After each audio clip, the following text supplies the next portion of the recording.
When we launched the Wine Library website in 1996, I didn't even own a computer yet. I just understood that there was an opportunity here to market in a different way. I have no interest in going to Egypt and seeing the pyramids. I'm just not that kind of dude. 2006, I started Wine Library TV. To build Wine Library TV, I started using Facebook, Tumblr, and Twitter in 2008. I'm a storyteller. I love to tell stories about brands. I love to tell stories, period. I like painting pictures through the words, and that's what I do. I am surprised by how not adopted the video reply has been.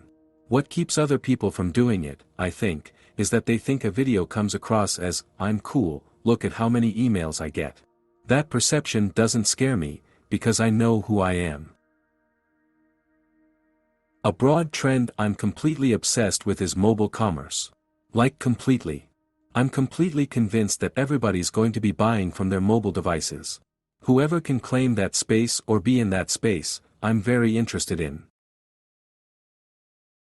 Here's how I work. It's 2013, and most marketers are operating like it's 2009.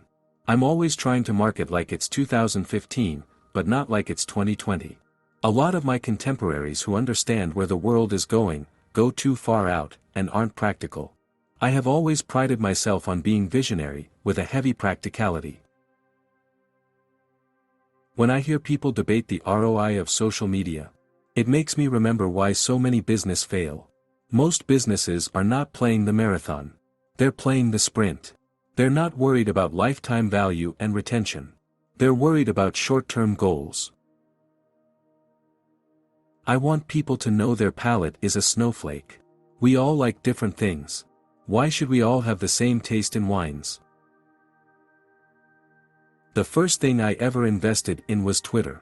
Blaine Cook, former CTO, was leaving the company and asked me if I wanted to buy his stock. I love people, and the hustle. When I was 17 or 18 I wanted to become a wine expert, and my parents wouldn't let me drink. So I was devastated. All I could do was read, and I read and I read. And I'd read something like, Subtle Hints of Cassis. If I could drink only one wine, it would be champagne. The world has changed, through technology, through winemaking techniques, the quality of wine is greater than it's ever been. Whereas 10, 15 years ago it was very easy to find lots of bad wine, it's kind of hard now. The technology, the science, it's like, are you kidding? We're in the golden years of wine. Think of social media as the internet. I can't think of anyone betting against the internet in 2012. Storytelling is the game. It's what we all do. It's why Nike is Nike, it's why Apple is Apple, it's why Walt Disney built Disney World, and it's why Vince McMahon makes $1 billion. I want to sit with 80 and 90-year-old people more than anyone. They have played this game before. Not one of them has told me, I wish I had more money. VaynerMedia filters the world how humans interact. This is how people are going to make buying decisions. I'm not afraid to call a wine that tastes like Skittles or green peppers mixed with orange marmalade. I'll say, it tastes like chicken. I mean, that's not what people think of when they think of wine, but that's what it tastes like to me, and it hits home. I'm an entrepreneur first and a wine critic second. I find it fascinating that a lot of business books that do well are from people who've never made any money in business. Bordeaux would be naive not to recognize that Robert Parker was driving the brand equity. If the next generation doesn't care about Chateau Pichon Lalande, then you have a problem. There's always a wine bully. The one person who did read the Wine Spectator, who tells you what to drink and why the 97 is better than the 98. I want to punch the wine bully in the face. I want to make sure this generation of wine drinkers isn't elitist and snotty. I want it to be about family and bringing people together. The reason we love our parents is because they loved us first. Every single company should take this advice. Be reactionary.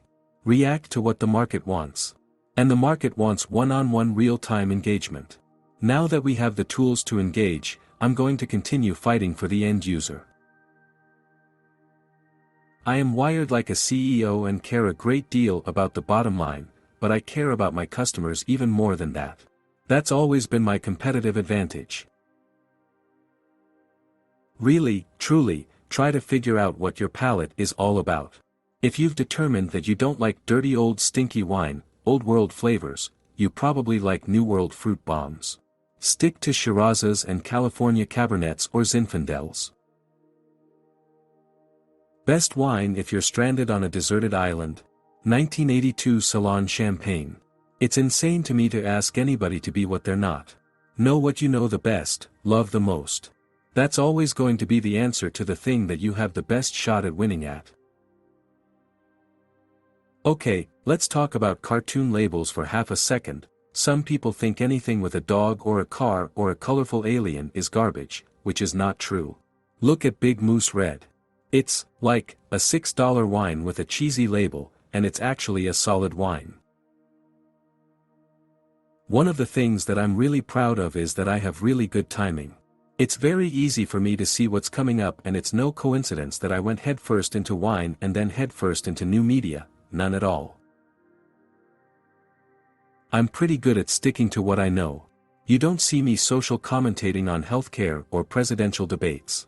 I talk about what I know because I'm petrified of being wrong. Stop doing things that waste time. Don't replace time with your family or things that you need to do. I needed to put together 2 fantasy teams this weekend because that's something I enjoy, but I did stop playing Nintendo Wii for hours on end. Anyone working for a big company might be skeptical that a large business, or even a strictly online business, can form the same kind of friendly, loyal relationship with customers as a local retailer. I'm saying it's already been done because I lived it. Word of mouth works now, much more than ever. At reply every single person. Beaujolais is so underrated. I do not believe that people want to work hard enough and they want to find the quick Twitter, SEO. Anybody who's obsessed with SEO has lost already, period. I believe that firmly. If you talk about Cabernet and Merlot-based value between $10 and $25, I will tell you that Bordeaux is the best value in the world. I know I could be the host of SportsCenter in 2 years if I changed my show today to sports. If there's a problem, we at Wine Library never tell ourselves that once we handle this issue, we'll never have to deal with the person again. We talk to every single person as though we're going to wind up sitting next to that person at his or her mother's house that night for dinner. I always say that the real success of Wine Library wasn't due to the videos I posted, but to the hours I spent talking to people online afterward, making connections and building relationships. Focus on your strengths, not your weaknesses. We only get to play this game one time, one life. Effort is grossly underrated. Skills are cheap. Passion is priceless.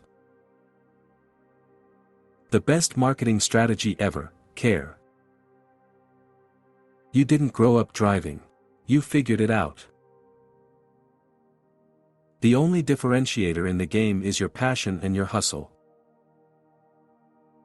Whether you're 9 or 90, stop trying to fix the things you're bad at, and focus on the things you're good at. If you're not putting out relevant content in relevant places, you don't exist. Do what makes you happy. Keep it simple. Do the research. Work hard. Look ahead. Social media is not a fad because it's human. Look yourself in the mirror and ask yourself, what do I want to do every day for the rest of my life? Do that. Storytelling is by far the most underrated skill in business. Stop crying. Keep hustling.